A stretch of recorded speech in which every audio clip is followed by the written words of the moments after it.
Mejor que decir es hacer, mejor que prometer es realizar, es el lema de esta última materia del Plan General de la Escuela Superior Peronista en su apartado cuarto, que se refiere a la teoría, las formas y técnicas de ejecución de la doctrina peronista. Estamos ya en el encuentro número 7, el capítulo 7, que se refiere a la acción económica. Y como es bastante extenso, hoy vamos a compartir con ustedes solamente la mitad de este capítulo, porque realmente contiene un montón de acciones del primer peronismo. Y empezamos ya con las realizaciones del primer plan quinquenal en materia de acción agraria. Y vamos a ver las extraordinarias realizaciones que se hicieron durante el primer plan quinquenal del gobierno peronista. El principal argumento sustentado por quienes sometieron la economía nacional a los intereses de los imperialismos y del capitalismo internacional fue el de que nuestro país era exclusivamente un país agrícola ganadero. Nuestra función debía limitarse a abastecer de materia prima a las fábricas de las potencias industriales y a otorgar los alimentos necesarios para sus respectivas poblaciones. Parece mentira, pero fue así. Parece mentira, pero fue así. Toda la actividad nacional fue orientada en ese sentido. La producción agrícola-ganadera era tipificada de acuerdo a los gustos de los mercados foráneos. La red ferroviaria fue construida en forma de abanico convergente hacia los puertos de salida. Se desechó la idea de formar una flota mercante propia y la actividad industrial era abandonada a la libre iniciativa sin apoyo de ninguna clase, como nos viene pasando desde 2015 hasta hoy que es domingo 9 de mayo, 9 de junio, estoy cansado ya, domingo a la noche, 9 de junio de 2019.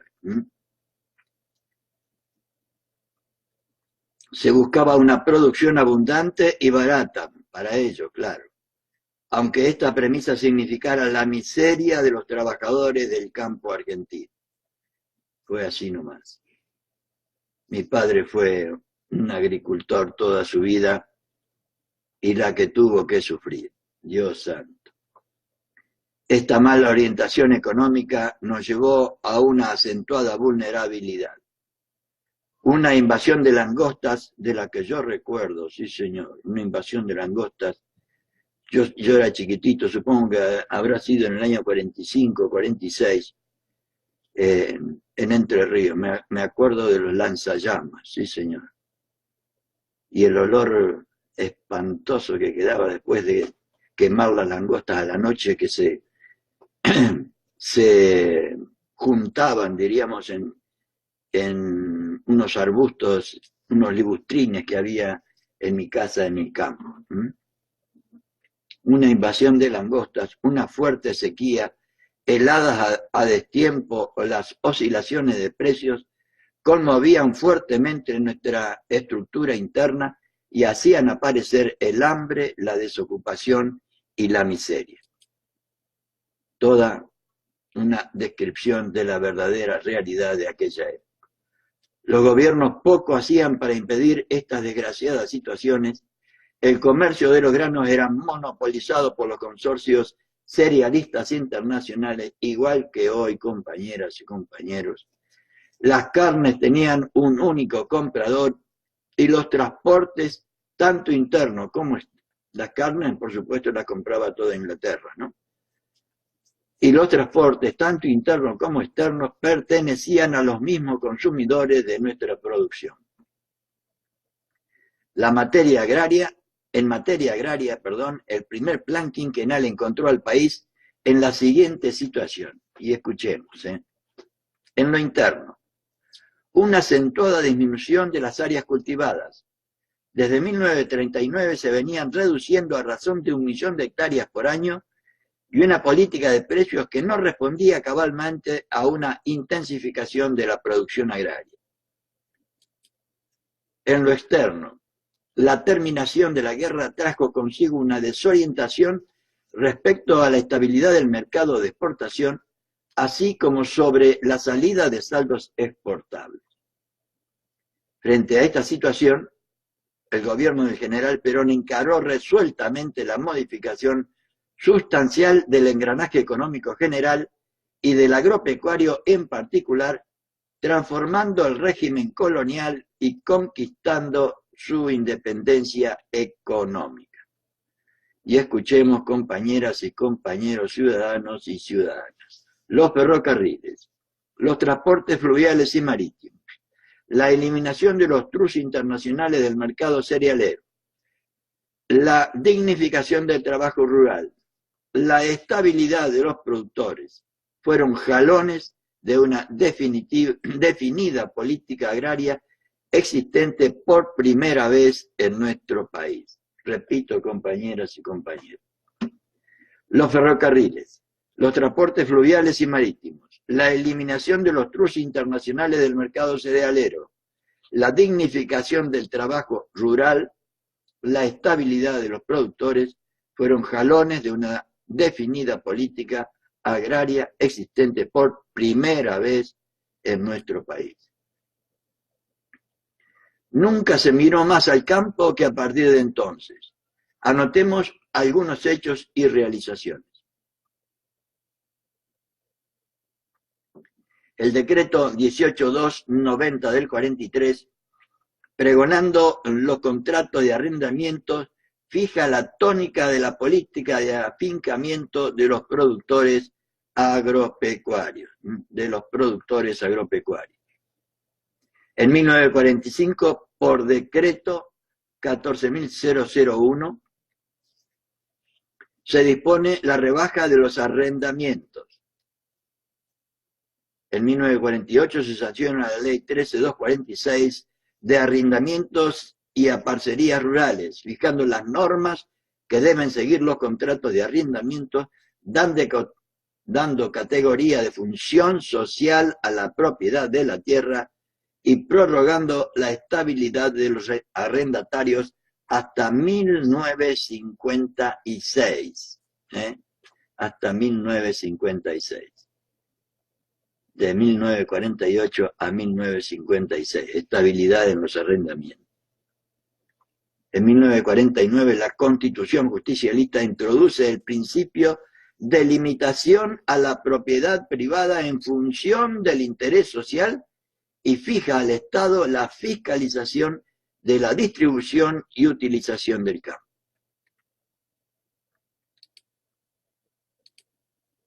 Cuánta labor tenemos, ¿no? Cuánta labor tenemos por delante. La labor desarrollada en colonización por el gobierno peronista en el quinquenio 46-51 queda reflejada en forma incontrastable en las siguientes cifras. Desde 1941 a 1946, el Banco de la Nación Argentina había entregado 55.000 hectáreas por valor de 8 millones de pesos. Desde 1946 a 1951 otorgó 1 millón de hectáreas por un valor superior a los 130 millones de pesos. Hectáreas que eran del gobierno nacional, ¿no? La colonización de estas tierras posibilitó el afincamiento definitivo de numerosas familias de colonos. Paralelamente a dicha acción se procuró durante el quinquenio la mecanización agraria que habría de hacer más llevadero, más humano y más rendidor el trabajo de nuestros esforzados hombres de campo. Durante el primer plan quinquenal se importaron 25.000 tractores, 40.000 arados y numerosas máquinas menores.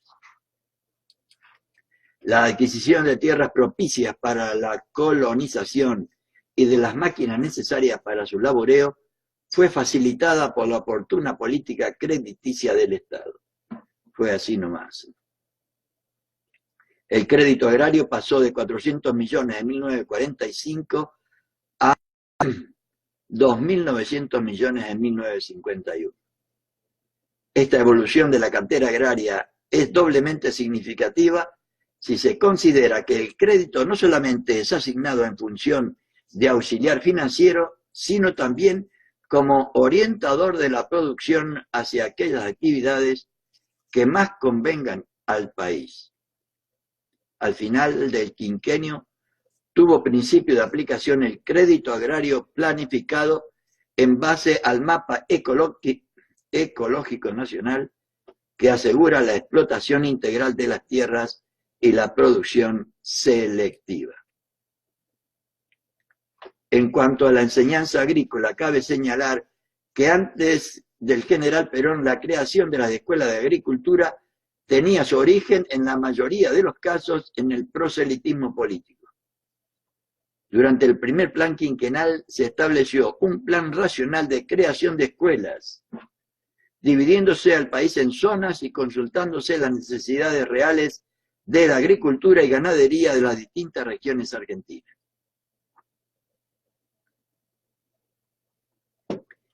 En este periodo se llevaron a cabo, entre otras, las siguientes construcciones. Escuela de Agricultura Victorica de la provincia de Eva Perón, que es la actual Chaco. Escuela de Agricultura, Ganadería y Granja de Valle de Lerma, Salta. Escuela de Avicultura en Colón, provincia de Entre Ríos, que todavía existe. Hermosa escuela existente en Colón, cerca de mi pueblo natal. Se habilitaron nuevas unidades funcionales y se construyeron obras complementarias en Bolívar, provincia de Buenos Aires, Quines, provincia de San Luis, Miramar, provincia de Buenos Aires, Zabala, provincia de Santa Fe, Casilda, provincia de Santa Fe, Tandil, provincia de Buenos Aires, Belville, provincia de Córdoba, Olavarría, provincia de Buenos Aires, Las Delicias, provincia de Entre Ríos, y Nogoyá, provincia de Entre Ríos. La defensa sanitaria de nuestra producción no fue descuidada, muy por el contrario, fue encauzada dentro de los cánones tendientes a adecuar convenientemente la legislación básica para que posibilitara una acción básica eficiente. En el año 1951 se establece la política de fijación anticipada de precios. Fijación anticipada de precios, siendo interesante observar la repercusión que tiene dicha política en el aumento del área sembrada para la cosecha 51 y 52. Aumentar la capacidad del almacenaje de nuestros granos fue otra principal preocupación de nuestro gobierno en materia agraria. En el año 1946 el Estado poseía una capacidad de elevadores de granos igual a 164.000 toneladas y en el año 1951 se elevó dicha capacidad a 2 millones de toneladas con una inversión de 30 millones de pesos en expropiaciones y 160 millones en construcciones. La acción forestal, otra actividad económica extraordinariamente desarrollada en el primer plan quinquenal. El primer plan quinquenal en esta materia tuvo como principal virtud crear una conciencia forestal, que después desgraciadamente se perdió y en Misiones hicieron desastres con la producción forestal. Desgraciadamente nuestro país vivía y se desarrollaba sin conciencia forestal, explotando inicuamente nuestra riqueza boscosa. Esta explotación en manos del capitalismo foráneo se realizó con completo olvido de lo que constituía el patrimonio nacional. Sí, también el quebracho en el Chaco, etc. Los quebrachales. El tala del bosque se concretaba despiadadamente, inutilizando nuestras mejores reservas boscosas. A fines del siglo pasado, o sea, a fines del siglo XIX, teníamos 110 millones de hectáreas de bosque, que quedaron reducidas a 60 millones, la mitad. Los gobiernos poco se interesaron en este problema, poco les importaba la destrucción organizada de los árboles, así como tampoco les importó la destrucción de los hombres y las mujeres que se hacía con la destrucción de los mismos. La diferencia de gobernar para el negocio y el dinero, o los negociados y el dinero, y la diferencia de un gobierno peronista que tiene como preocupación central el bienestar del hombre, de la mujer, del ser humano. Toda acción de los gobiernos anteriores a nuestro movimiento en esta materia se concretó a crear el Día del Árbol, que en resumidas cuentas resultaba una burla frente a lo que estaba destruyendo. La primera preocupación del gobierno del general Perón fue adoptar una legislación apropiada. Con tal finalidad se sancionó la ley 13273 de defensa de la riqueza forestal, reconocida por las más altas autoridades en la materia como modelo en su género. La acción se concretó en la estructuración de nuevos servicios forestales, iniciándose el contralor de la explotación, tal como determina la ley. La explotación forestal fue estimulada mediante concesiones, permisos y créditos. Durante el primer plan quinquenal se habilitaron 530.000 hectáreas inventariadas y ordenadas y se realizaron trabajos sobre 400.000 hectáreas más que han de ser completadas e incrementadas en el segundo plan quinquenal. Las provincias, por su parte, empezaron a realizar intensas tareas de forestación, cosa que se realizó en todo el país. La actividad privada fue incrementada mediante una oportuna acción, viéndose favorecida por la creación de viveros y por la acertada política crediticia desarrollada. La producción de plantas de forestación, que en 1946 eran 3 millones de unidades, llegó en 1951 a cerca de 12 millones de unidades. Desde 1946 a 1951, el Banco de la Nación otorgó créditos para forestación por más de 40 millones de pesos. La línea política en esta materia fue oportunamente explicada por el propio general Perón, quien expresó: el Poder Ejecutivo ha prestado especial atención a nuestro problema forestal, encarándolo desde dos puntos de vista diferentes: el de la conservación y estudio de la masa arbórea autóctona existente y el de la creación de nuevos bosques por repoblación artificial con especies que en el futuro nos proporcionen maderas que hoy son objeto de importación, con la consiguiente e inútil carga para la economía nacional. Esto es planificación y prevención. Otra tarea, la minería, tan vapuleada en los momentos actuales y desde hace muchísimo tiempo. Siguiendo la mentalidad colonialista, los gobiernos que precedieron a la revolución peronista nunca fomentaron la actividad minera, pues para ellos nosotros constituíamos un país exclusivamente agropecuario, gobernado desde Inglaterra desde ya.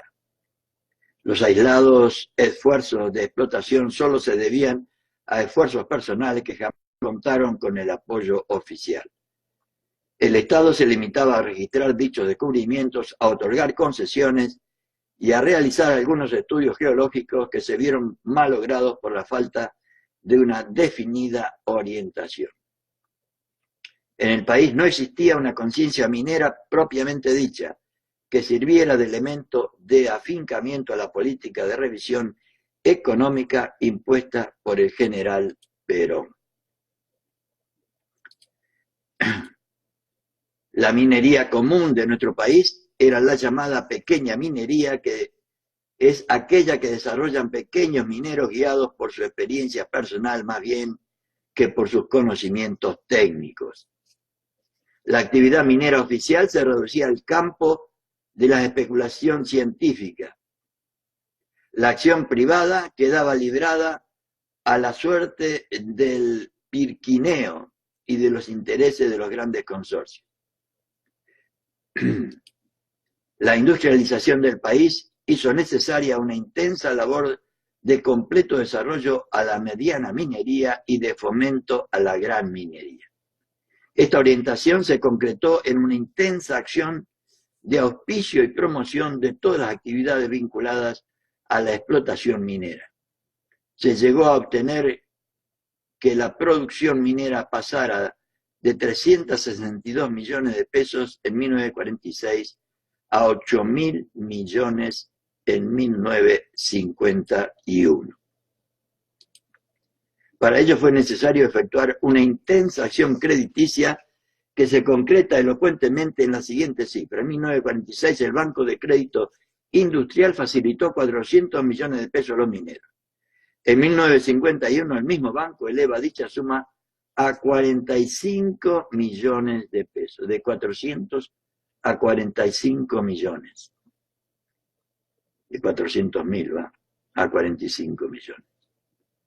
Los trabajos de explotación minera realizados por los organismos oficiales durante el primer plan quinquenal dieron sus frutos en la ubicación de 100 millones de toneladas de mineral de hierro, entre mineral a la vista y probable, con una ley media de hierro del 55% en Sierra Grande, Chubut, y que viene a apuntalar los esfuerzos de industrialización de nuestro país y bases seguras para el Plan Siderúrgico Nacional.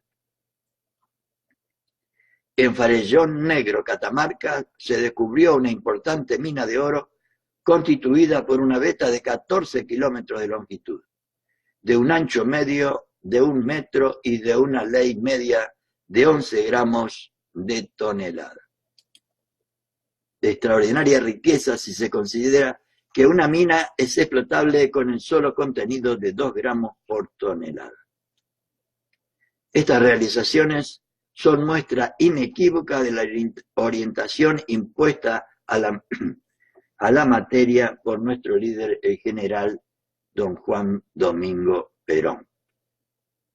Se ejecutaron además trabajos topográficos, geológicos e hidrológicos de gran importancia. Otro tema central en el primer peronismo, y debería haber sido siempre, los combustibles. Hasta el año 1945 la producción energética nacional se circunscribía al petróleo y a los combustibles vegetales exclusivamente. La incidencia del primero dentro del balance energético del país aumentaba continuamente, desplazando en forma paulatina consumos correspondientes a combustibles vegetales y de carbón mineral, el que se importaba en su totalidad.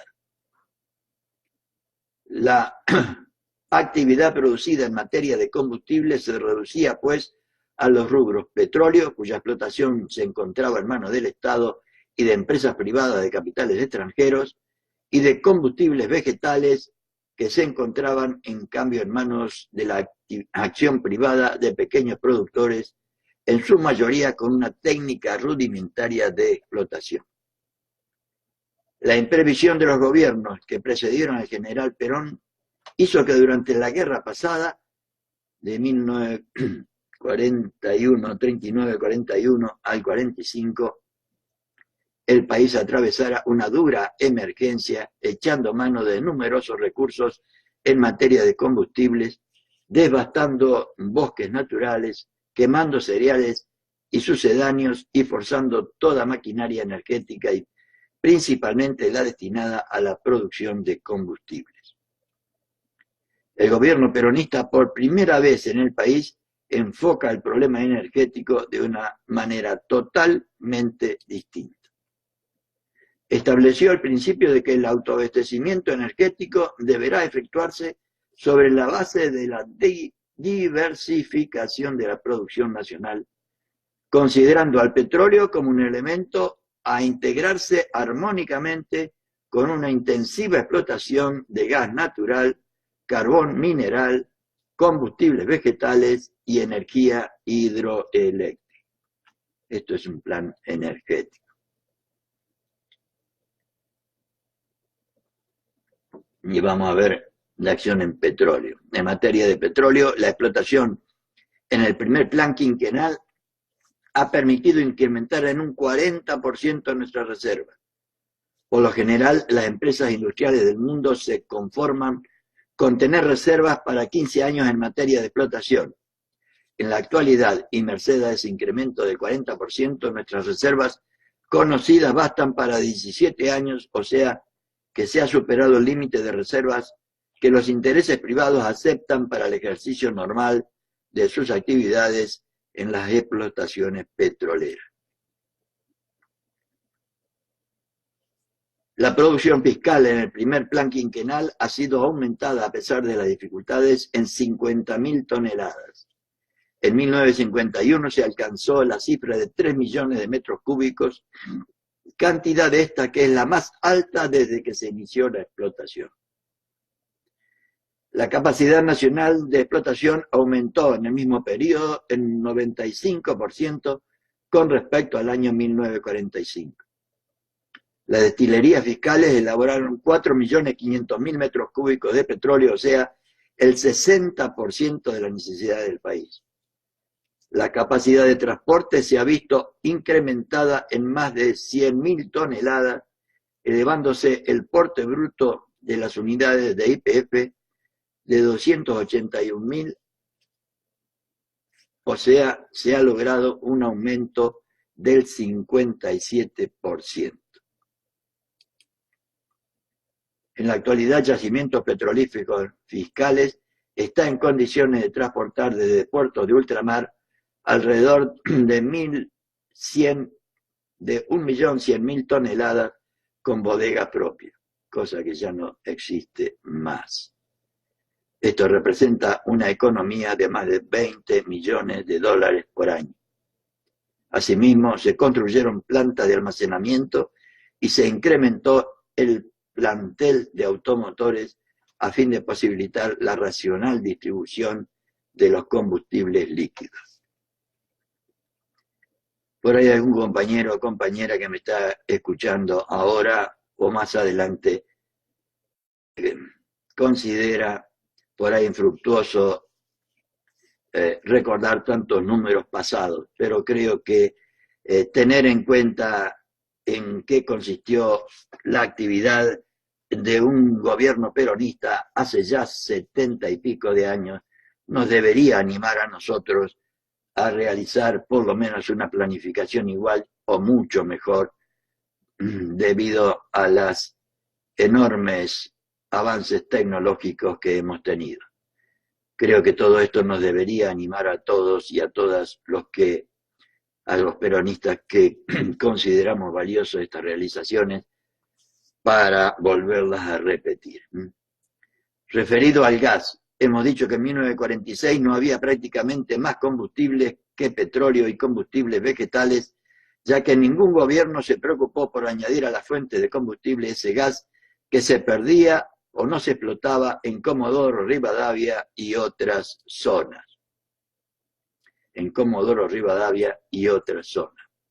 La sana política impuesta por el general Perón en esta materia posibilitó que el número de usuarios pasara de 216.000 en 1943 a 263.000 en 1946 y a 500.000 en 1951.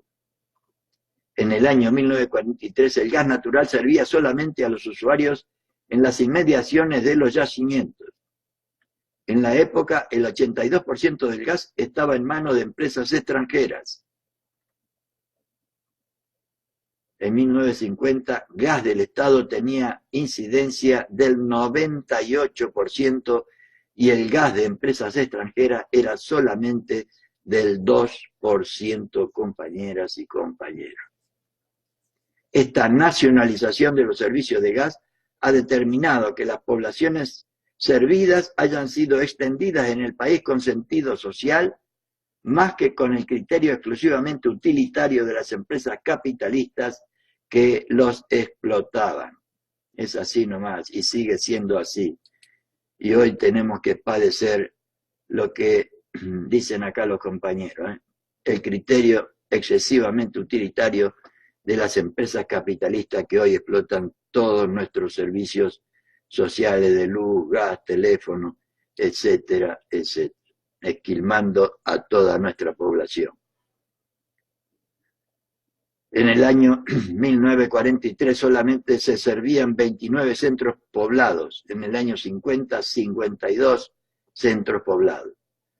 A fin de posibilitar el transporte de gas natural que durante tantos años se perdía en Comodoro Rivadavia, se encaró la construcción del gasoducto Presidente Perón, venciendo las dificultades más diversas. El gasoducto tiene una extensión de 1.800 kilómetros de longitud y es capaz de transportar 1 millón de metros cúbicos por día. En solo 2 años de funcionamiento, ha transportado un caudal de 160 millones de metros cúbicos de gas natural, ahorrando al país 200.000 toneladas de fuel oil por valor de 7 millones de dólares. Para la normal atención de los consumidores que ya contaban con el servicio de gas y de nuevos usuarios, se ampliaron las instalaciones de almacenaje, construyéndose 8 grandes gasómetros horizontales, instalados 3 en la avenida General Paz y avenida de los Constituyentes, 2 en San Pedro y Ameguino, 1 en Herli, 1 en La Plata y otro en Ciudad Evita. Se completó la erección de un nuevo gasómetro tipo seco de 50.000 metros cúbicos en la superusina Eva Perón y se inició el montaje de otro similar de 75.000 metros cúbicos en el anexo de la citada usina. La provisión de gas envasado, a pesar de las dificultades, fue ampliada, llegándose a satisfacer la demanda de aproximadamente 130.000 usuarios. Carbón mineral, otro elemento combustible. Este combustible tampoco era explotado en nuestro país antes del general Perón. Se lo prefería importar antes de procurar la explotación nacional. Claro, seguramente lo traerían de Inglaterra. Seguramente lo traerían de Inglaterra. Perón se lo prefería. Este combustible tampoco era explotado en nuestro país antes del general Perón. Se lo prefería importar antes de procurar la explotación nacional. Fue menester la llegada del general Perón para iniciar una acción en procura de una racional utilización de nuestras reservas carboníferas. Y así, como primer paso, se ubicó en el yacimiento Presidente Perón de Río Turbio, Santa Cruz, la existencia de 350 millones de toneladas, 350 millones de toneladas de un carbón de excelente calidad y perfectamente utilizables en las instalaciones de nuestros establecimientos fabriles, yacimiento que recuperó Néstor y Cristina y que estos cipayos y vendepatria otra vez están o ya han desarmado nuevamente. Se abocó luego a la tarea de la preparación de la mina, abriendo galerías de explotación y preparando a los técnicos y obreros especializados en tan importante tarea. Así se llegó a una producción de cerca de 200.000 toneladas, implicando el afincamiento de numerosas familias en región tan apartada de nuestro suelo. Para la comodidad y atención del personal se habilitaron 56 locales y un hospital con sala de cirugía, rayos, farmacia y odontología, además de otras numerosas construcciones provisionales con igual finalidad. En mayo de 1951 se puso en funcionamiento la planta depuradora briqueteadora de carbón de una capacidad de 300 toneladas diarias.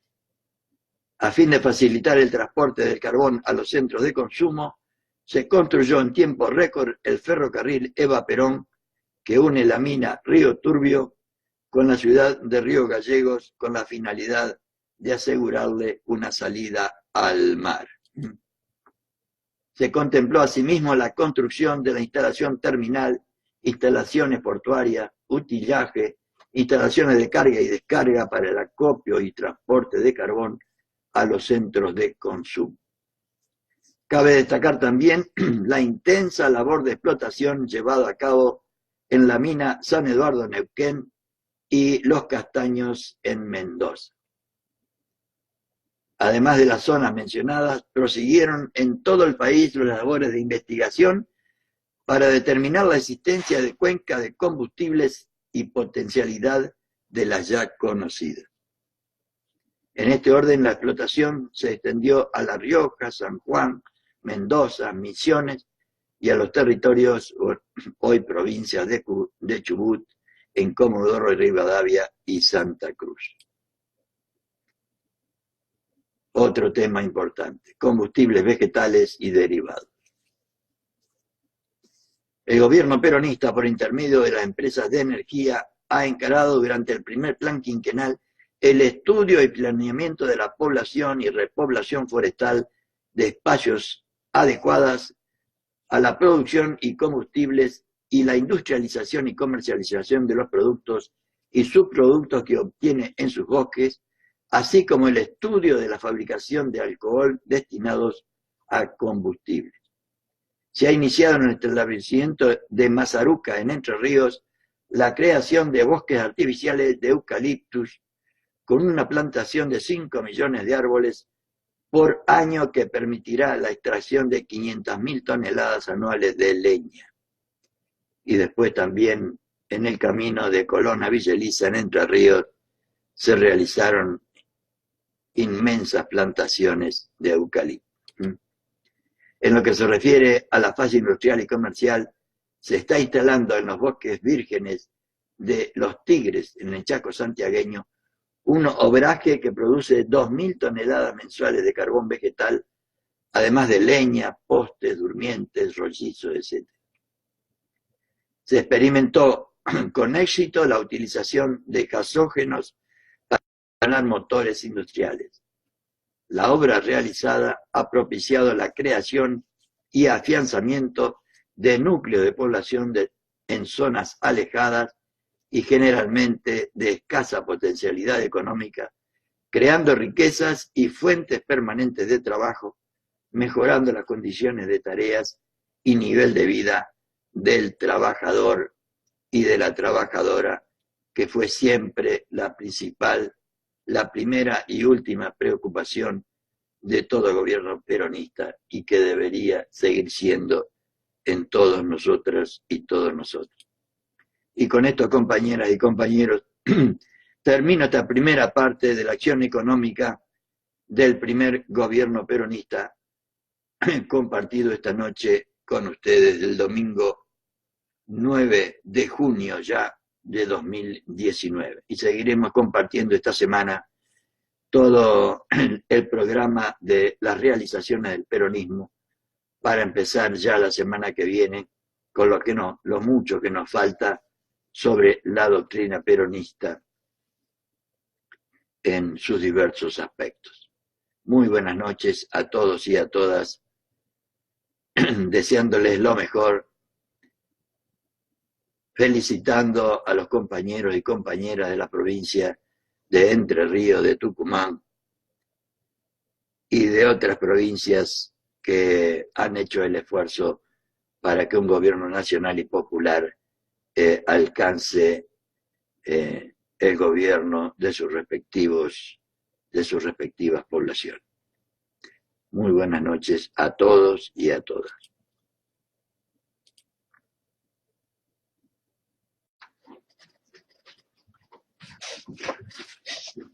Seguimos con las realizaciones del peronismo, las realizaciones peronistas, la última materia de la Escuela Superior Peronista en su apartado cuarto que se refiere a la teoría, formas y técnicas de ejecución de la doctrina peronista. Vimos ya la primera parte de la acción económica donde se ve claramente que mejor que decir es hacer y mejor que prometer es realizar.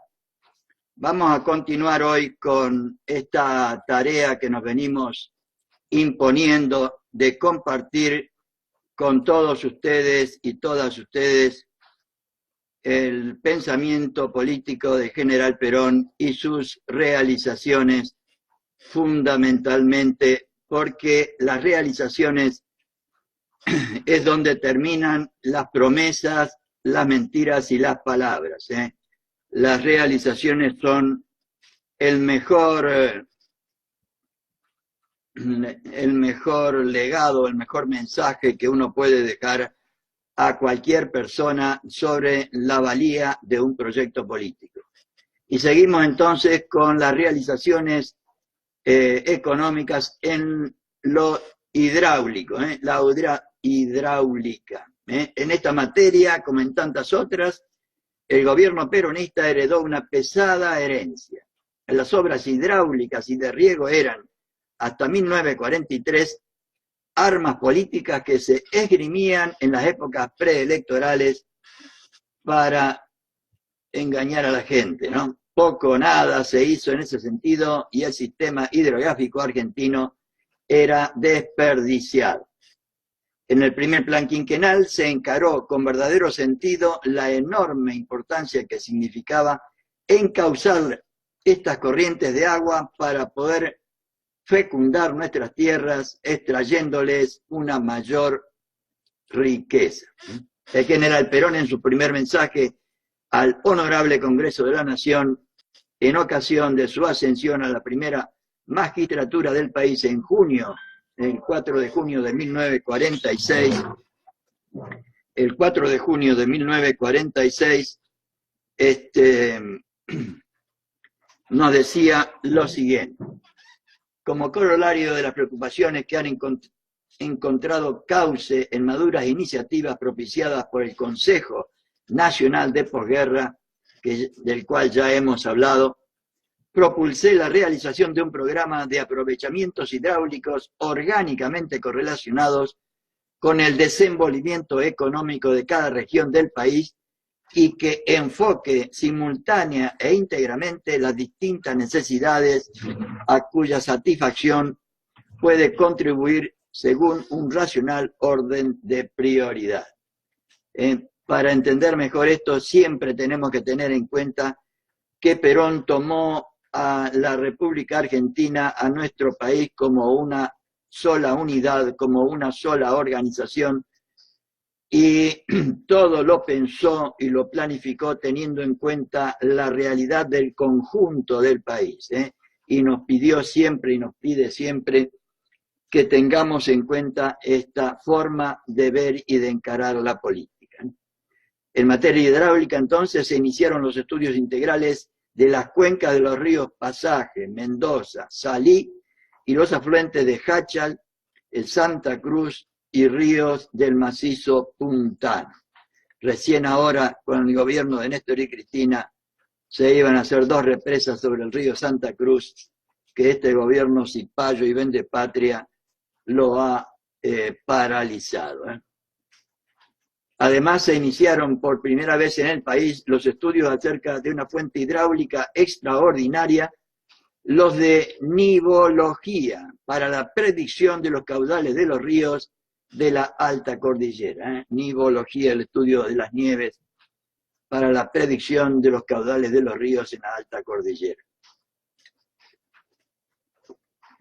En obras de riego y de regulación de ríos se habilitaron los diques, el Juncal en Santiago del Estero, el Nihuil en Mendoza, el Escava en Tucumán, y se iniciaron las obras en los diques Los Molinos de Córdoba, que está terminado, Florencio Ameguino en Chubut, Las Pirquitas en Catamarca y La Florida en San Luis.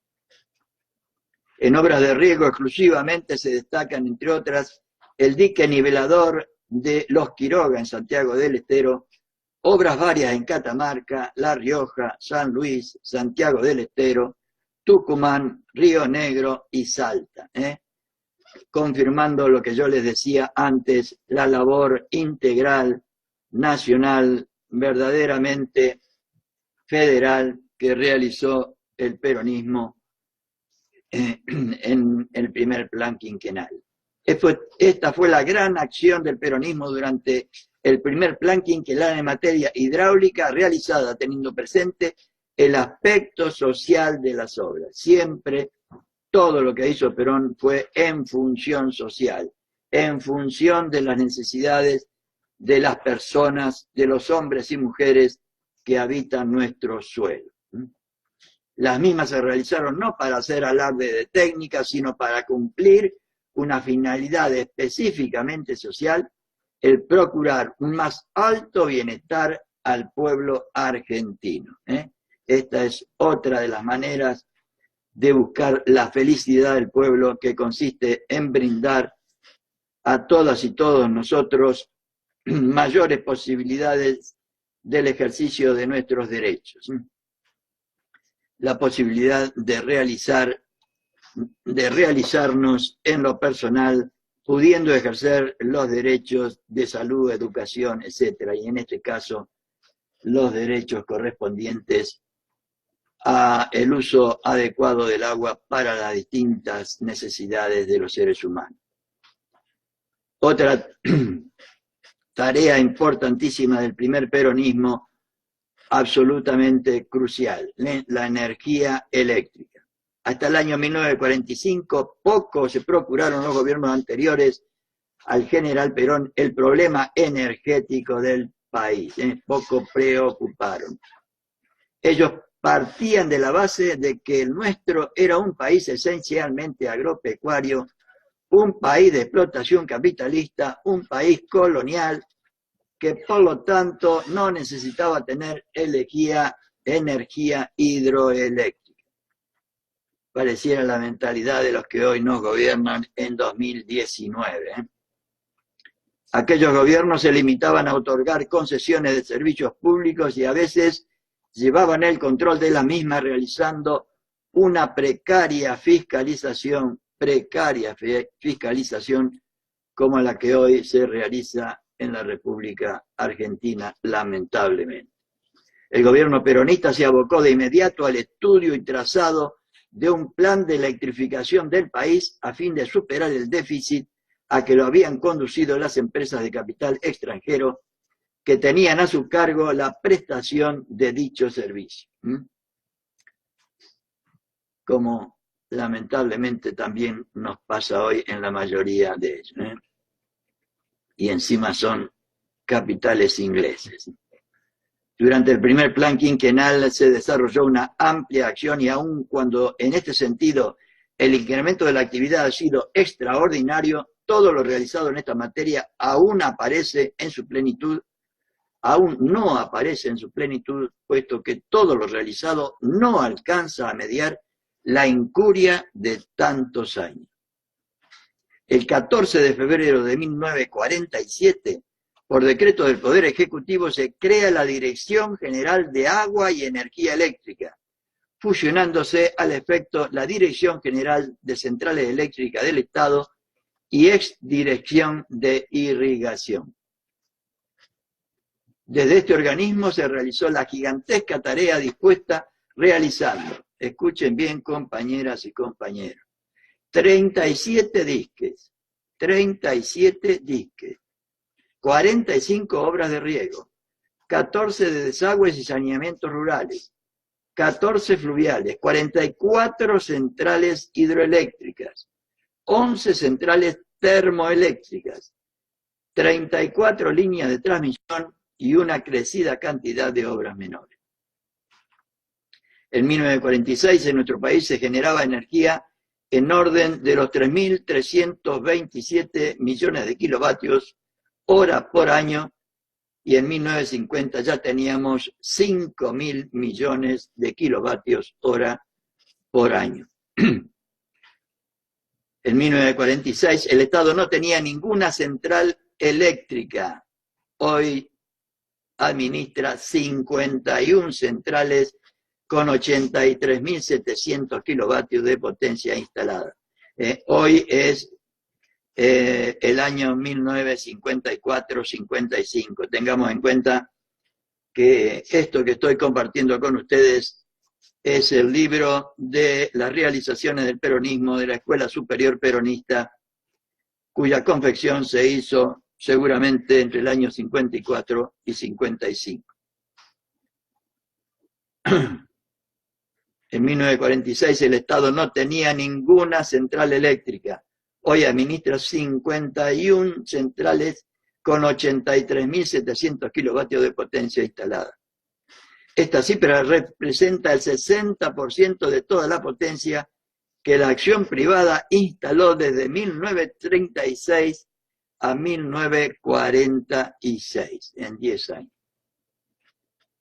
Entre las obras de mayor envergadura iniciadas dentro del plan de electrificación trazado, merecen citarse la central 24 de febrero en la ciudad de San Nicolás, que por sí sola tiene una potencia de 320.000 kilowatts, y la central Calchines de la ciudad de Santa Fe, la central 4 de junio en Mar del Plata con 20.000 kilowatts, la línea de transmisión más importante de Sudamérica en aquella época, que une Santa Fe, Paraná, Rosario y Buenos Aires, además de obras menores realizadas en Córdoba, Entre Ríos, Corrientes, Santiago del Estero, Mendoza, Salta y Tucumán. Siempre, siempre una acción federal. En resumen, en energía termoeléctrica, la potencia instalada en el quinquenio por el Estado alcanzó a 45.000 kilovatios y se encuentran en construcción centrales termoeléctricas con una potencia instalada de 406.000 kilovatios. Centrales eléctricas que este gobierno cipayo y vendepatria creo que vendió a empresas privadas nuevamente en la República Argentina. No recuerdo a cuáles, pero sé que las ha vendido nuevamente. El número de usuarios pasó de 67.000 en 1946 a 128.000 en 1950. Tengamos en cuenta que en aquella época la República Argentina tenía solamente 17 millones de habitantes contra los 42 o 43 que tenemos en la actualidad en la República Argentina. En cuanto a líneas de transmisión, se construyeron 458 kilómetros a pesar de las grandes dificultades internacionales con que se tropezó. Disculpe, ando medio ronco estos días de invierno crudo, por ahí uno pierde la claridad, pero igual supongo que se me entiende y seguimos compartiendo igual estas ideas, estas realizaciones del primer peronismo, que a pesar de ser muchas cifras y datos que por ahí nos conducen o nos podrían conducir a el aburrimiento, yo creo que lo deberíamos tener en cuenta para saber y tener muy presente lo que deberíamos hacer, mejorado, seguramente mejorado en todos los aspectos, para tener un modelo de lo que se hizo hace 70 años en la República Argentina, en algunas cosas todavía no superada desde ya, ni en cantidad y a veces tampoco en calidad. La red de distribución eléctrica, a merced de la acción tesonera del gobierno peronista, fue aumentada en un 300%, ya que en 1946 sumaban 968.000 kilómetros y en 1951 llegaron a 2.786.000 kilómetros. A las líneas de transmisión eléctrica. El plan de energía hidroeléctrica. El plan de energía hidroeléctrica se desarrolló paralelamente al plan hidráulico, llegándose a habilitar en el quinquenio 10.000 kilovatios, existiendo a su finalización un importante número de obras en ejecución. La intervención estatal significó a la nación recobrar el papel rector en una materia de tan trascendental importancia en la vida del país, el plan de energía hidroeléctrica. Se pudo así planificar su acción, haciendo intervenir armónicamente el esfuerzo del Estado Nacional, de los estados provinciales, municipales, cooperativas e intereses particulares, como siempre hizo el peronismo, haciendo intervenir a toda la comunidad económica. En una palabra, el Estado Nacional se constituyó en el principal productor de energía eléctrica, quedando a cargo de los estados provinciales, municipales y cooperativas todo lo relacionado con la distribución y comercialización de la misma. Se inició así el cumplimiento del objetivo fundamental de la nación de realizar la progresiva y total electrificación del país para satisfacer las necesidades que exige el bienestar de la población y en particular el desarrollo de las actividades económicas. Siempre, siempre pensando en el bienestar de la población, en el bienestar de la población. Vamos a ver los avances del primer peronismo referido a las industrias, a la industria. El primer plan quinquenal dio a la actividad industrial extraordinario estímulo, derivado de la gran demanda de materiales que las realizaciones proyectadas requirieron y el incremento general de la actividad que ello tradujo. La orientación dada a la industria nacional facilitó lo que hasta entonces el país nunca había podido disponer, es decir, de una expresión concreta y definida de la política estatal respecto a la industria. En el país se instalaron, tal como muchas veces lo ha dicho el general Perón, 20.000 industrias nuevas, se radicaron 200 de origen extranjero y los salarios subieron de 2.000 millones de pesos a 8.500 millones. 4 veces más subieron los salarios, como bien dice y explica el general Perón en Conducción Política, y después realizó también Néstor y Cristina, brindando el bienestar a los trabajadores. Primero el hombre, la mujer, el ser humano, la felicidad del pueblo y la grandeza de la patria.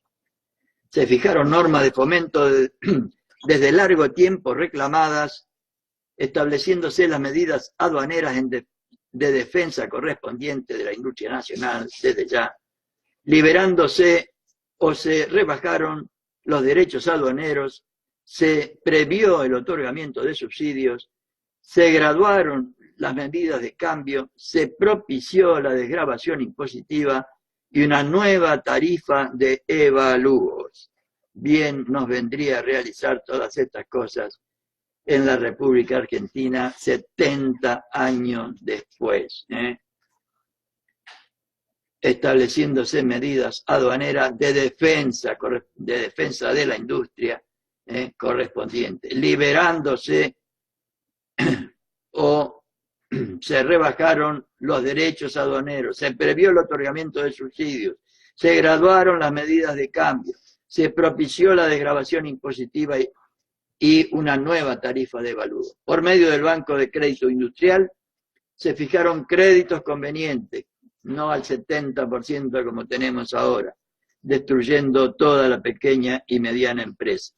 Se posibilitó la realización de planes industriales de largo alcance. La enumeración precedente de la pauta del clima propicio que la industria nacional encontró al iniciarse el primer plan quinquenal y durante el transcurso del mismo. Favorecida por las medidas adoptadas, las industrias nacionales se expandieron en forma extraordinaria, auspiciadas por la sostenida demanda del mercado interno que había sucedido gracias a los aumentos salariales de casi 4 veces, de 2.000 a 8.000.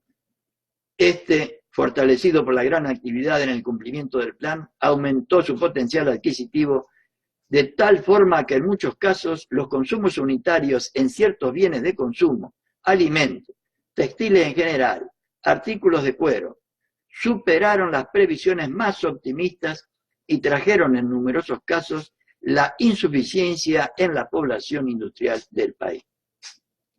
Índice elocuente del aumento que experimentó la industria nacional en el periodo 47-51 se deduce de estas cifras. En 1939 eran 506.000 los obreros ocupados en la industria manufacturera del país. En 1945 llegan a 770.000 y en 1951 se alcanza a 905.000 personas que indican una plena ocupación.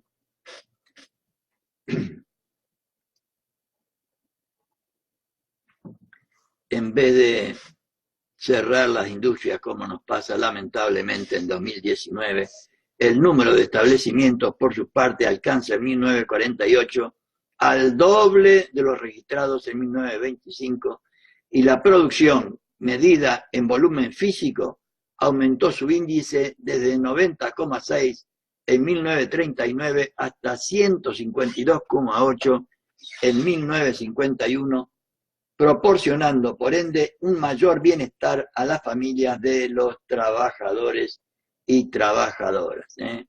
Siempre en el peronismo remarco la preocupación por el hombre, por la mujer, por el ser humano. Este estado de cosas, 6 años después de terminado el conflicto bélico, dio un mentir rotundo a todos aquellos que, imbuidos de una mentalidad colonial, preveían la más seria desocupación, tachando al proceso industrial del país como algo inmaduro y ajeno a nuestra estructura económica. Los cipayos y vendepatria de siempre. Nada de eso ha ocurrido y muy por el contrario, el país está en condiciones de lograr una adecuada industrialización que posibilite el total equilibrio entre las producciones de bienes de capital, maquinaria, equipos, herramientas, económicos y los bienes de consumo. Estamos hablando de 1954, cuando dice el país está en condiciones. Hoy lamentablemente no está en condiciones en 2019, 70 años después. No tenemos esas condiciones. Los incrementos que se registran en los distintos sectores industriales durante el periodo 47-51 da una pauta cabal de la pujanza industrial del país. En la industria siderúrgica, la creación de la Sociedad Mixta Siderúrgica Argentina, por ley de la Nación en 1947, constituyó un poderoso incentivo y la conquista de una posición básica para ulteriores desarrollos. Por su parte, la Dirección General de Fabricaciones Militares en los Altos Hornos Zapla amplió la capacidad productora de Arrabio, llegándose aproximadamente a 25.000 toneladas año. La actividad privada, sostenida por una constante demanda, incrementó su producción y construyó nuevas instalaciones. La elaboración de acero, laminados y trefilados, principalmente, se triplicó con respecto a 1946. Esto sin llegar a utilizar sino parcialmente la capacidad de los trenes del país, estimada en 500.000 toneladas año. Lo realizado hasta el presente es, pues, claro exponente del potencial de nuestra industria siderúrgica, la cual, a poco que obtenga el Arrabio en cantidad necesaria, producirá los más variados elementos de acero que reclama el mercado nacional. En cuanto a la industria química, se lograron cumplir la mayoría de las previsiones del primer plan quinquenal y en especial pigmentos, ácidos cítricos, cloruro de bario, arseniato de plomo y soda cáustica. El análisis de esta rama industrial da un índice directo de la creciente industrialización del país. Numerosos productos usados en otros procesos de elaboración incrementaron su volumen y el ácido sulfúrico símbolo evidente del grado de industrialización de un país, alcanzó en 1951 su cifra más alta. La producción de metales se vio también notablemente incrementada pese a los inconvenientes derivados de la fábrica de repuestos y equipos para las explotaciones mineras y plantas de beneficios, y en ciertos casos, como en el zinc, se logró una neta conquista industrial al dotar al país de las plantas productoras capaces de abastecer sus necesidades y aún llegar a la exportación. Las industrias mecánicas y eléctricas se desarrollaron vivamente, superando la insuficiencia de los abastecimientos de materias primas.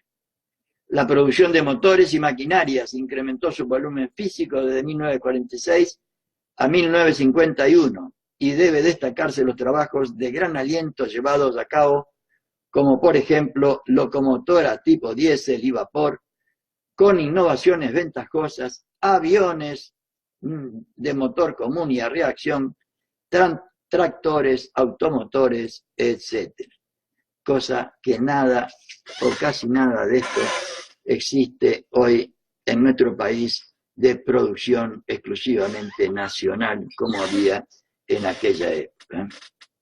En cuanto a la fabricación de materiales eléctricos, ha tenido un considerable desarrollo, llegando a producir todo tipo de conductor eléctrico, motor de una amplia gama de tipos, con un aumento en volumen de 610% respecto a 1946, material de telecomunicaciones, válvulas electrónicas con 200% de incremento, material para instalaciones domiciliarias, lámparas incandescentes y pilas eléctricas. Por otro lado, las industrias conexas a la construcción tomaron rápido incremento, instalándose en numerosas cerámicas. Las derivadas de los productos forestales se desarrollaron especialmente en el rubro de aserrado, 160% de aumento, y compensado 230%. Este último cubriendo las necesidades del país en madera terciaria. Es digno de destacar el comienzo de la producción de papel de diario en escala industrial ya hace 70 años, que después en la tortura se quedaron las empresas que hoy detentan ese poder. Clarín y La Nación, qué barbaridad. Por último, en las ramas textiles y alimentarias, sobre todo en la primera, el incremento tuvo tal carácter que insumió una gran parte del aumento del volumen físico de la producción en el lapso 1947-51. Ambas ramas industriales trataron constantemente de satisfacer la demanda en continua elevación en la República Argentina. Y con esto, compañeras y compañeros, terminamos lo correspondiente al capítulo 7 referido a las realizaciones en economía en el primer peronismo.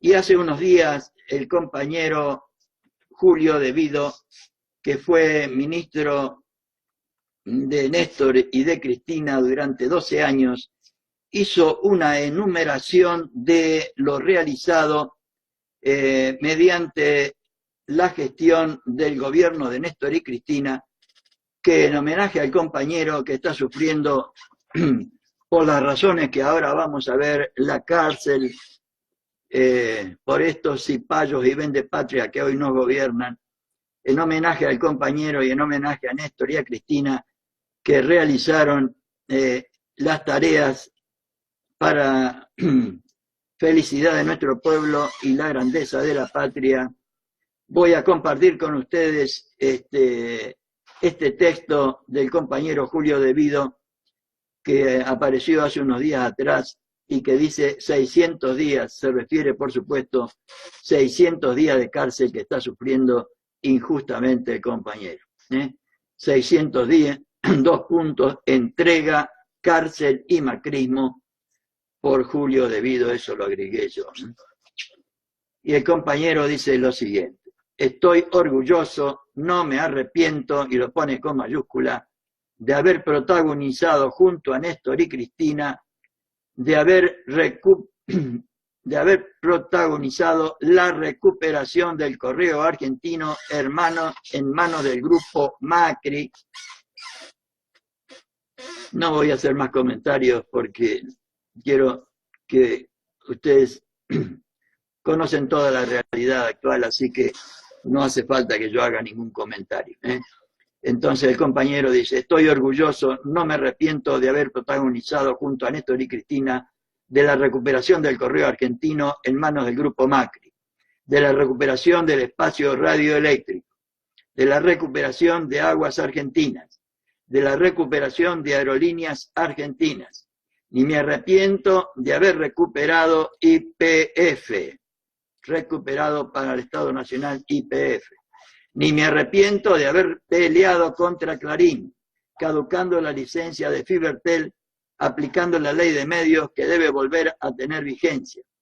El abuso de posición dominante fue amparado por la justicia y luego del 2015 derogada de un plumazo la ley de medios, o sea, ley de servicios de comunicación audiovisual, y fue la llave para que dicho grupo se integrara con Cablevisión y Telecom Argentina, generando entonces no ya una posición dominante, sino un mega oligopolio, tal vez de todos, este sea uno de los principales motivos de mi detención preventiva, dice el compañero. Si algún error tenemos que reconocer es no haber aplicado íntegramente la ley de medios. Tampoco me arrepiento de haber llevado adelante la Administración Federal, Inversión Pública y Servicios, MINPLAN, las políticas y acciones de reafirmación del patrimonio, la soberanía nacional, la consolidación y el crecimiento de la industria nacional, del mercado interno de consumo, la recuperación de derechos, en conclusión, de la mejora de la calidad de vida de todos los argentinos, que no es ni más ni menos, agrego yo, que trabajar para la felicidad de nuestro pueblo y la grandeza de la patria. Repito esto porque sintetiza lo que dice acá el compañero, sintetiza lo que la definición de doctrina peronista entiende por trabajar por la felicidad de nuestro pueblo. Tampoco me arrepiento de haber llevado adelante a través del Ministerio de Planificación Federal, Inversión Pública y Servicios, MINPLAN, las políticas y acciones de reafirmación del patrimonio, la soberanía nacional, la consolidación y el crecimiento de la industria nacional, del mercado interno de consumo, la recuperación de derechos, en conclusión, de la mejora de la calidad de vida de todos los argentinos y argentinas. No me arrepiento de la terminación de Atucha 2, la terminación de Yacyretá, la recuperación del carbón para la matriz eléctrica argentina a través de inversiones inéditas en el yacimiento Río Turbio y la construcción de una usina térmica de 240 megavatios para inyectar energía a la red nacional y también potenciar el desarrollo industrial de Santa Cruz, hoy con 200 cesantías y en vísperas de su cierre. No me arrepiento entonces de impulsar como política estratégica del MINPLAN el desarrollo de la ciencia aplicada a las universidades nacionales, quienes compartían nuestra gestión planificando, desarrollando y controlando distintas políticas y proyectos. Por ejemplo, yacimientos carboníferos, Río Turbio, mina y usina térmica con Universidad Tecnológica Nacional, represas Kirchner y Zepernik en Santa Cruz con la Universidad de La Plata, etc. No me arrepiento del relanzamiento del Plan Nuclear Nacional al 10 del 12 de 2015. Habíamos conseguido financiamiento de Rusia y China para la construcción de tres centrales nucleares más, con altos porcentajes de incorporación de insumos de la industria nacional, con transferencia del 100% de la tecnología y con núcleo Eléctrica Argentina Sociedad Anónima, NASA, como arquitecta y constructora de las centrales. Hoy todos estos proyectos están virtualmente parados y despidiendo personal. No me arrepiento, dice el compañero, de la televisión digital abierta, TDA, que permitió hacer efectivos, entre otros proyectos, el programa Fútbol para Todos, hoy eliminado. Se repartieron además 4 millones de decodificadores gratuitamente. No me arrepiento de la implementación a partir del trabajo en equipo con el INCA, la TV pública y con el apoyo en la producción de las universidades públicas nacionales de gran cantidad de producciones culturales, tanto en cine y teatro como televisión, que crearon miles de puestos de trabajo y financiamiento a larguísimo plazo para dichos eventos, obteniendo premios internacionales. No me arrepiento de la construcción del Centro Cultural Kirchner, el CCK, con espectáculos de primer nivel y de acceso popular y masivo, hoy solo reservado a recibimientos protocolares y reuniones de funcionarios. No me arrepiento, dice Julio De Vido, de la nacionalización de la moneda de pago de nuestros insumos energéticos, sacando de nuestra estructura de costos los valores de intercambio internacionales, o sea, costo argentino a la energía para los argentinos. Hoy están completamente dolarizadas las tarifas domésticas. No me arrepiento, dice el compañero Julio De Vido, de los subsidios durante 12 años de la energía para industria, comercio y hogares para potenciar la industria nacional y el mercado interno de consumo. Hoy, con las tarifas dolarizadas y en algunos casos con más del 1000% de aumento, con casi el mismo nivel de cortes que había en el 2015 y con menos consumo. No me arrepiento, dice Julio De Vido, con estas políticas incrementamos el nivel de consumo de los servicios públicos en 227% en 12 años y llevamos al pico de consumo eléctrico de 14.000 megavatios en el año 2004 a casi 25.000 megavatios en el año 2015.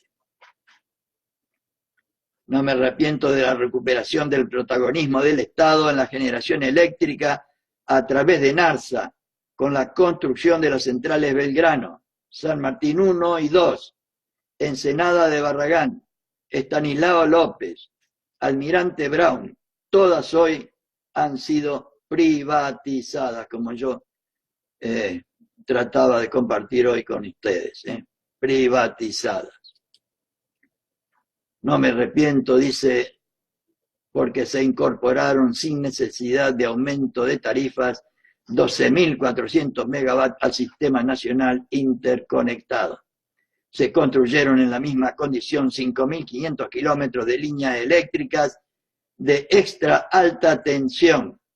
Se construyeron 3.300 kilómetros de gasoductos troncales. 3.300 kilómetros de gasoductos troncales. Se conectaron 10 provincias al sistema nacional interconectado que estaban desconectadas o débilmente conectadas. Estaba proyectado y listo para licitar el electroducto bajo el estrecho de Magallanes para conectar Tierra del Fuego. Proyecto hoy totalmente paralizado. El Estado Nacional, durante el gobierno de Néstor y Cristina, con el compañero De Vido a cargo del ministerio, el Estado Nacional pasó a participar en la generación eléctrica en 5% en 2003 al 45% en 2015.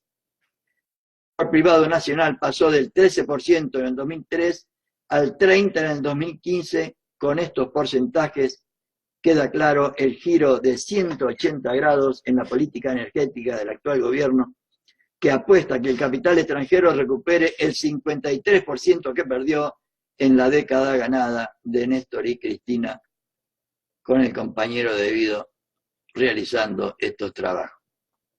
Esto es así de claro y seguramente sea otro de los principales motivos de mi actual encarcelamiento. Se creó además el régimen legal que permitió desarrollar la industria de los biocombustibles, o sea, la producción de biodiesel, de bioetanol y biodiesel. Del primero se creó un complejo que al 2010 permitía producir 8.500.000 metros cúbicos y del segundo 5 millones de metros cúbicos al año.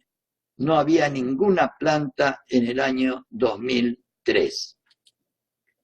El complejo industrial permitía agregar el 50% de la producción de soja del país y además agregar valor al 7% de la producción de azúcar y al 4% de la de maíz. Se exportaba la mitad de lo que se producía. Hoy esta industria está en crisis, por no decir perdidos los mercados de Estados Unidos y de la Unión Europea. Se impulsó también, a partir de una ley, el primer plan de energía renovada del país. Se llevaron adelante 28 plantas, 3 de biogás, 15 megavatios, 3 de biomasa, de 94 megavatios, 8 parques eólicos, de 1.883 megavatios, 11 pequeños emprendimientos hidroeléctricos de 67 megavatios y 4 parques solares de 8 megavatios, con un total de 372.3 megavatios. Se planificó y se llevaron a cabo las primeras obras para lograr la prestación de la medicina nuclear a lo ancho y a lo largo del país. 13 centros, de los cuales 3 se encontraban operativos al 10 del 12 del 2015 y 5 en ejecución en Santiago del Estero, Formosa, Río Negro, Santa Cruz y La Pampa. Hoy los que no están parados están a punto de parar. Se construyeron a través de la empresa INVAP con ARSAT los satélites ARSAT 1 y ARSAT 2, estando a diciembre del 2015 en plena etapa de proyecto un tercer satélite actualmente archivado. Impulsamos además del avance en el diseño y construcción nacional del vector tronador que causó inquietud y curiosidad en la Embajada de Estados Unidos, según consta en los libros Wikileaks y PolitiLeaks, página 297 y siguiente, del periodista Santiago O'Donnell. Se incorporaron 10 regiones a la red nacional de fibra óptica a través de la construcción de 35.000 kilómetros de línea. Se construyeron 18 centros hospitalarios en todo el país, 18 centros hospitalarios en todo el país, y se realizaron 188 obras de escala menor y de consolidación de infraestructura existente. Construimos con 1.682 municipios, con una inversión de 53.736 millones de pesos, un total de 8.107 obras urbanas a través del plan Más Cerca. Repito, 8.107 obras urbanas. Se incorporaron 2.358.248 personas a la red de agua potable en la jurisdicción de AISA, y a nivel país se incorporaron 10.060.000 personas al servicio de agua potable. Se incorporaron 2.146.791 de personas al servicio de cloacas en la red de AISA y un total de 9.614.000 a nivel del país. Gracias a las obras hídricas construidas en los casos de hepatitis, se redujeron de 60.000 a menos de 300 por año, de 60.000 a 300. Y los casos de diarrea infantil se redujeron en un 70%. Se construyeron 1.965 escuelas en todo el país. Repito, compañeras y compañeros, se construyeron 1.965 escuelas en todo el país. Se realizaron 230 obras en universidades públicas, 230 obras en universidades públicas. Hoy la mayoría de las universidades están con presupuesto virtualmente nulo para obras. Lamentablemente se me interrumpió la transmisión, pero voy a seguir compartiendo con todos ustedes las realizaciones del segundo peronismo en el relato del compañero Julio De Vido desde la cárcel. Se construyeron 1.150.083 soluciones habitacionales a través de planes nacionales de vivienda. Se construyeron 2.677 kilómetros de autopistas, 5.486 kilómetros de rutas pavimentadas, 67 puentes nuevos, 36.211 kilómetros de mejoras. El consumo de cemento creció de 134% en el periodo 2003 a 2015. La elaboración de ladrillos 219%. La actividad metalúrgica el 156%. La producción de áridos un 411%. Se crearon un 52% de nuevas empresas relacionadas con la industria de la construcción. Los trabajadores afiliados a la UOCRA pasaron de 322.491 en el 2003 a 787.211 en el periodo 2003-2015. Los trabajadores afiliados a la UOM pasaron de 72.000 en el 2003 a 300.000 en el periodo 2003-2015. En total, la inversión pública fue de 107.825 millones de dólares en el periodo 2003-2015, discriminado de la siguiente manera. Obras viales, 25.263. Plan energético, 24.455. Vivienda, 14.952. Fondo Federal Solidario, 11.944. Obras hídricas y saneamiento, 11.790. Infraestructura urbana, 10.814. Comunicaciones y cultura, 4.935. Educación y salud, 2.649. Plan Más Cerca, 1.023. Total, 107.825 millones de dólares. Las obras se ejecutaron a través de la administración central y entes descentralizados y autárquicos el 4% y el 96% en forma descentralizada a través de municipios y provincias. No me arrepiento de haber llevado adelante con las tarifas más bajas el plan de inversión pública más grande de la historia argentina. Dice la escritora española Almudena Grandes en uno de sus hermosos libros que acompañan y adornan mi día de prisión. Aquel año me enseñó que eso de ir de mal en peor era una expresión tonta, torpe, porque lo peor no puede compararse con nada.